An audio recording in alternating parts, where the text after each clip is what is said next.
You guys ever feel like your attention is being sold?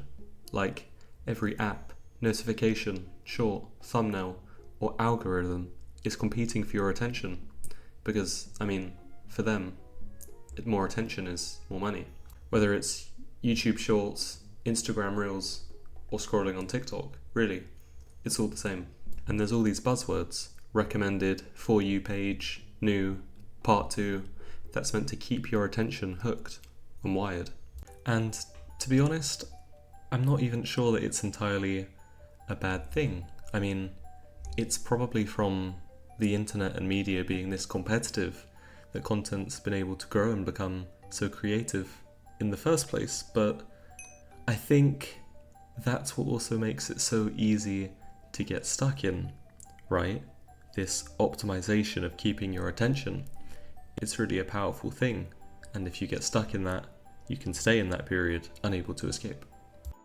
And I can't remember exactly when it happened, but at some point attention just began to become more and more valuable until it was almost worth its weight in gold, and every platform, every influencer began to fight harder and harder to acquire it. I think that's probably why everything online feels so much more intense and more engineered these days. Everything is optimized, faster cuts, better thumbnails, optimization and SEO. If you look in the search bar and you try to find videos, there'll be no shortage of finding how to improve your content, improve retention, and make good thumbnails. And after a while, that's when normal pacing begins to feel slow, when your brain begins to crave faster stimulation.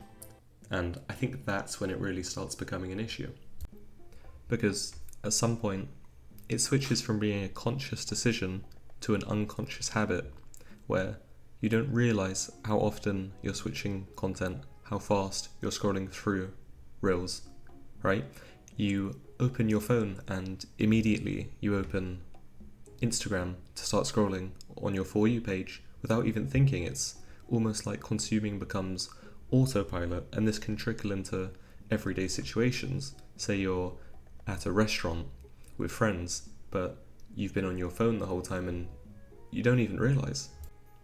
And the reason you do this is because normal things begin to feel slower than they ever had before.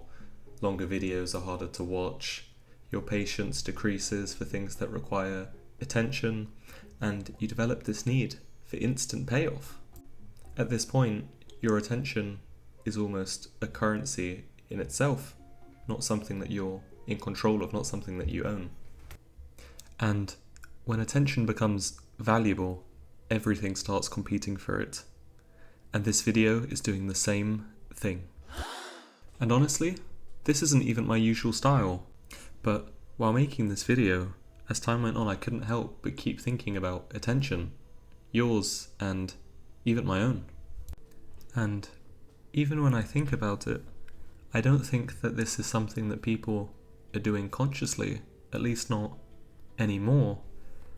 I think it's more so that people adapt to their environments, adapt to the area they're in, and have to keep providing more and more fiercer and fiercer competition to compete. Perhaps that's why when we see the 30-minute YouTube video and the 5-minute YouTube video, we're inclined to click on the 5-minute one. Not because the 30-minute one is bad, but because it feels too long, too intentional, too hard to sit with.